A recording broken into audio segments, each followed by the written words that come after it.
টগা, বলাই, সুভদ্রা তিনজনেই সাবধানে বাড়ি যাবে কিন্তু। আর বাড়ি পৌঁছে আগে আমাকে ফোন করে জানিয়ে দিবি, ঠিক আছে? হ্যাঁ গো মাসিমণি, তুমি একদম চিন্তা করো না, আমরা বাড়ি গিয়েই তোমাকে জানিয়ে দেবো। টাটা। হ্যাঁ সাবধানে আয়। দুগ্গা দুগ্গা।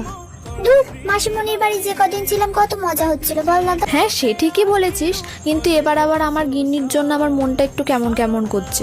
এই কদিন একটুও খোঁজ খবর নিতে পারিনি ওর। গিয়ে আবার রাগ ভাঙাতে হবে। নির্ঘাত আমার উপর খুব রাগ করে বসে আছে। আরে ও গিন্নি এখনো রাগ করে থাকবে আমার উপর? কতদিন পরে দেখা হলো বলো তো। এই দেখো তোমার জন্য গরম গরম রসগোল্লাও এনেছি। রাখো তোমার রসগোল্লা তোমার কাছে। প্রত্যেকবারের মতো আমাকে একা বাড়িতে রেখে চলে যাবে, একটু খোঁজ খবরও নিলে না এই কদিন। যাও, কথা বলবো না তোমার সাথে। আজকে মনে হয় দাদার কপালে খুব দুঃখ আছে বল। হ্যাঁ ঠিকই বলেছিস। আচ্ছা আচ্ছা, নেক্সট টাইম তোমাকেও আমাদের সাথে নিয়ে যাব। এবার তো একটু রাগটা কমাও। ঠিক আছে ঠিক আছে, এবারের মতো ক্ষমা করে দিলাম। এই তো আমি জানতাম আমার গিন্নি এই গরম গরম রসগোল্লা